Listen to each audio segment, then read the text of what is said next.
All right, welcome back to the program. I'm having a pre-interview argument with Dr. Fashua, and let's get started. So let's dig deep into it.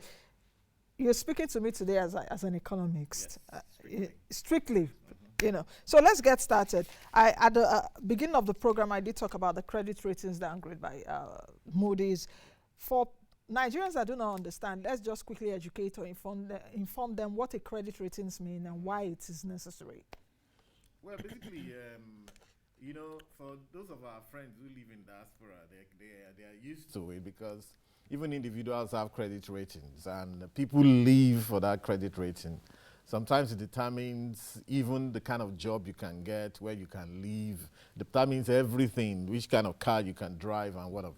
And so even at the national level, for countries as well, there's credit rating. So there are 3 or 4 major credit rating agencies around the world: S&P, Standards and Poor's, Fitch, Moody's. I think there's one more thereabouts, you know. And then each country too could have its own. Nigeria has, there's one called Global Credit Rating. There's also Augusto and Co.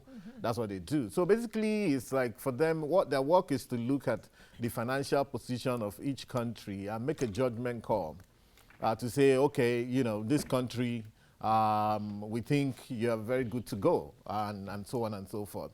And not only country, you can also see that as much as Nigeria was recently downgraded by Moody's, equally 9 Nigerian banks were also downgraded to the same CAA level. Call it junk, call it whatever, but I don't think, in the research I did, I found out that there isn't much cause for alarm. There is only cause for a lot of hard work and deep thinking. Why did you say there's no cause for alarm? There's no cause for alarm because, for one, even the US was downgraded in 2011, all right?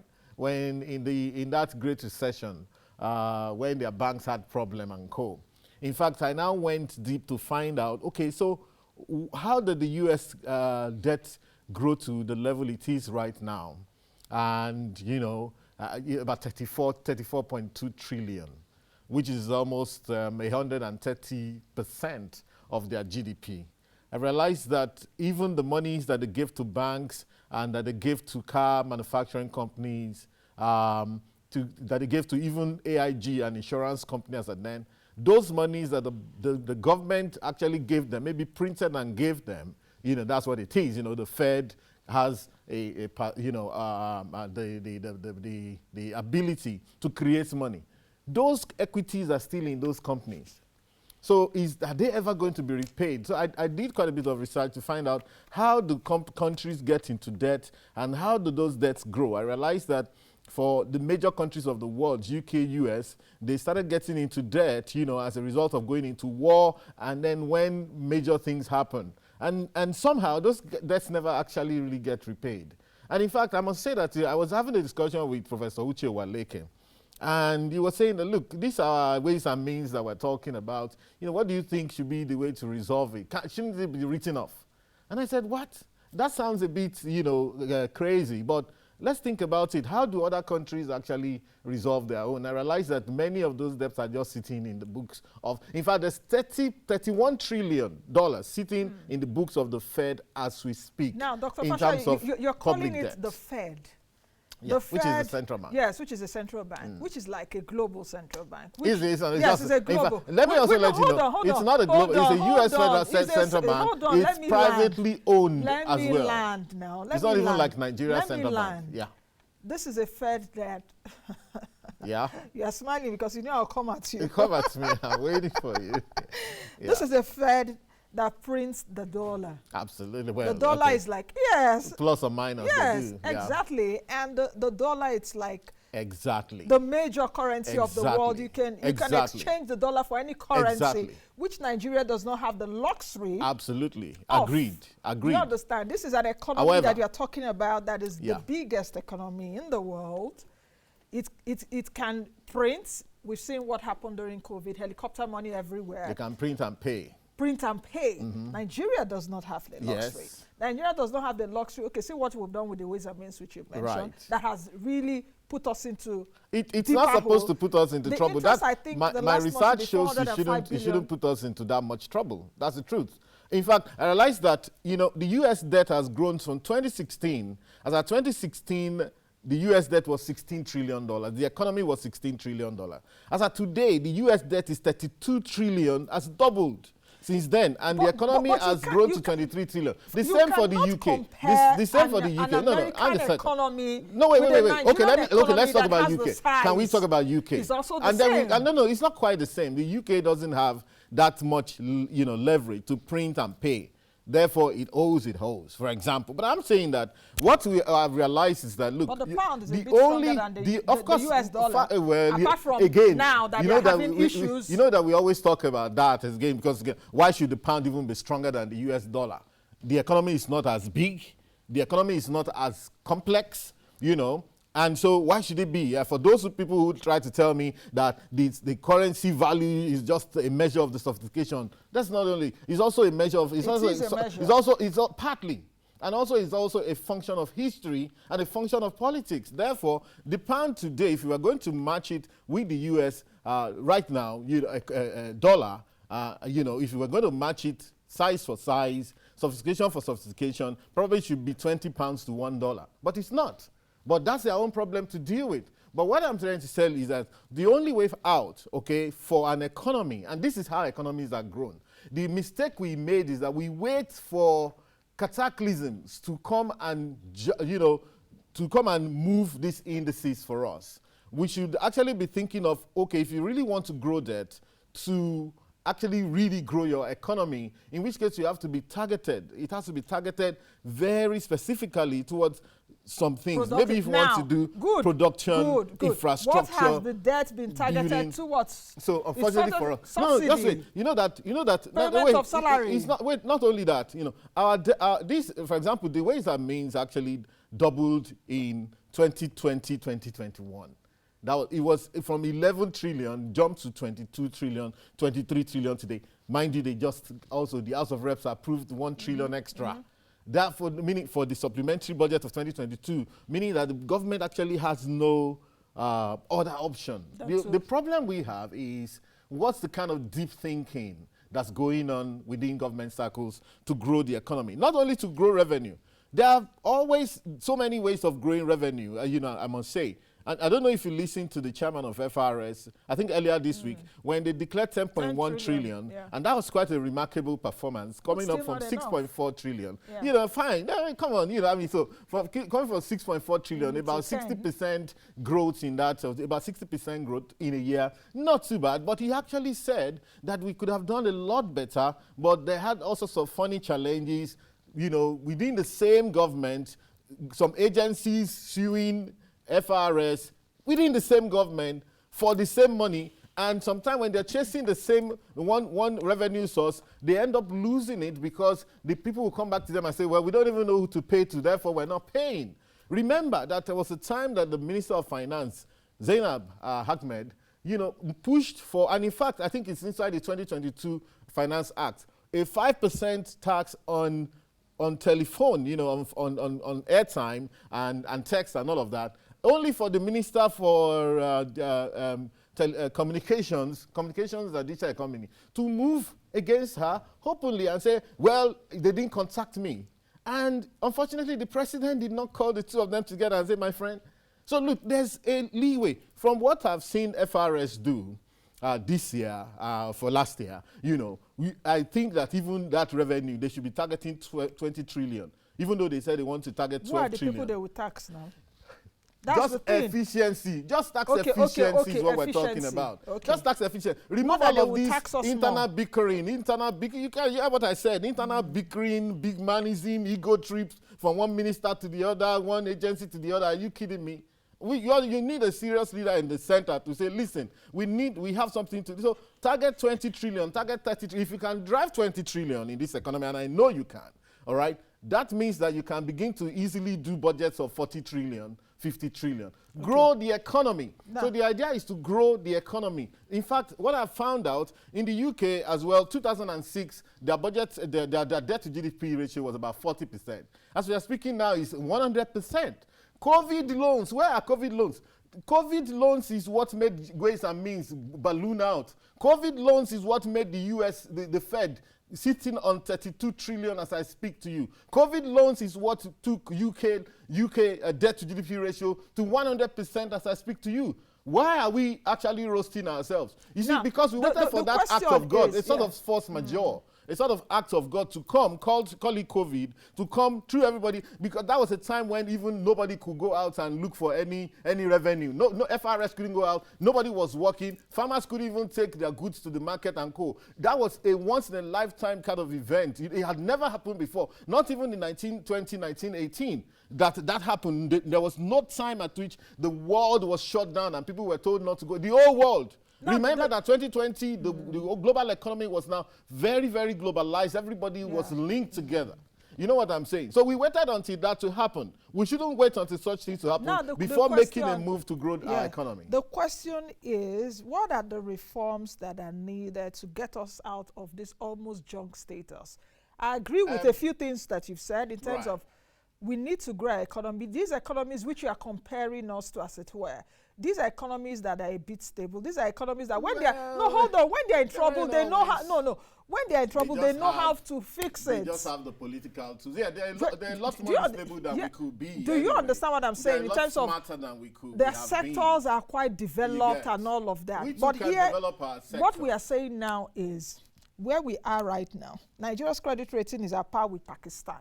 We are just a bit, we are just a bit higher. We are just, hold on, Dr. Fashua. We are just a bit higher than Ghana and Mozambique. We see what's happening with Ghana now. Inflation is, inflation is over 50, about 54%. Mozambique too is doing so badly. Ghana is approaching the IMF for about $3 billion or so. I think by the end of this month, they should get that sorted. So you're taking a look at these issues. The question also, which I asked earlier, and I want to reiterate, what reforms do we really need as a matter of urgency to get us out of this situation? Then number two, if this condition worsens, what are the implications? The CBN just gave another ways and means of 1 trillion naira. Exactly. So the way it is looking, the CBN will keep giving money. Like a narcotic at some point, where in fact it's very addictive for government to quickly run to ways and means. At what point did they get to that point where every time, look, you know what, but you see again, many times the central bank draws a lot of flack for what they shouldn't, because what we're saying, if they hadn't been giving out that ways and means, maybe by now we'll be owing the army for 5 years. We'll be owing policemen for 6 years. You can't owe that long and not pay your army, your police, essential services. You've come back to what I was saying earlier. In terms of borrowing for consumption. Wait. So there's a part of consumption. There was the reason also, there was also the COVID that happened. Force majeure, act of God. Global shutdown. Agreed. Oil is doing close to $100, $80. Of course, remember that it's only November that we managed to get about 1 million barrels. The boys moved in. The guys, they said, look, we own the resource. So is that an act of God too? So listen, that's not an act of God. There's act of God. There's also inefficiency. That's admitted. A lot of inefficiency and all of that, and lack of vision in terms of what we want to achieve. And I did mention it in passing and in a very coded manner that we hope that we have a more serious-minded set of people running the economy. Because again, what you asked the question about, what do we do? The point is, first of all, to have a philosophical and historical underpinning of the understanding of national debt, which is part of what I've done. Actually, when you called me to tell me about this topic, I said, listen, what am I going to do? Because, I mean, the easy thing to do is to come here and say, oh, my God, Nigeria is done for. In fact, this debt, listen, we can't realize, what pricked me is that, look, why are all of these other countries also growing their debt? Where is that money going? I traced money into AIG, the insurance. I traced money into banks, into whatever. And those monies have been sitting down there since 2008, 2009, under Obama. At what point are they going to be rolled out? At what point are they going to be paid? In fact, a huge chunk of U.S. debt, the increase, the doubling of the U.S. debt in the last 2016, 7-8 years from since now, went into paying the military, went into paying social services. I could see where all of the monies were. And so look, I'm sorry, look, we need. But they have the dollar. We need that's the issue now. Yeah, you know, they can have the print and dollar. spend. Yes. But wait, we also we within don't, limit. the naira So is not why are it. we getting flack for ways and means? Ways and means is also about printing and spending, and we kept that within. However, the issue then becomes, just as you know, that COVID as well. That COVID, we saw all sorts of funny, corrupt contracts in UK, in US. Prime ministers were giving contracts to their friends to supply this and supply that. So, you know, as it happens in the animal kingdom, so also it happens in the human kingdom as well. You know what I'm saying? So we saw that. Nobody should give up. What we did with ways and means is also print and spend locally. However, of course, we know that there's a lot of inefficiency and corruption. But if you are not doing things blindly, if you are not just doing it just because you have been pushed to the wall, then you'd have a reason for saying, listen, we need to expand this. And I think that's what one of the candidates, Tinubu, has said he may do, to say, listen, let's dislink the budget from the dollar and look at the optimum ways of growing the economy using the naira. And if you use the naira, if you are not just using it to pay people's salary, if you are using it to develop, if you are using it to pay workers that are actually creating and developing something and expanding the economy, then of course you will not be doing the wrong thing. Now, the truth is, when the upshot of my research is that the only way that countries have realized that they can manage debt is to grow their economy. Okay. Grow your economy so that you can grow beyond the debt. You know, because the economy has a way. It has a way of, you know, if you are very, very fastidious about it, could grow a lot faster than your debt will grow. You don't have to just keep borrowing and spending them. You are borrowing to create new things, to expand your coast, to create more economic complexity, to be able to add value to the things that you produce yourself, get your people employed. That's it. It's not. These are not very easy things, and it's not what one person may be able to think about. We're talking about very smart people sitting around a boardroom table and actually pushing ideas that can work.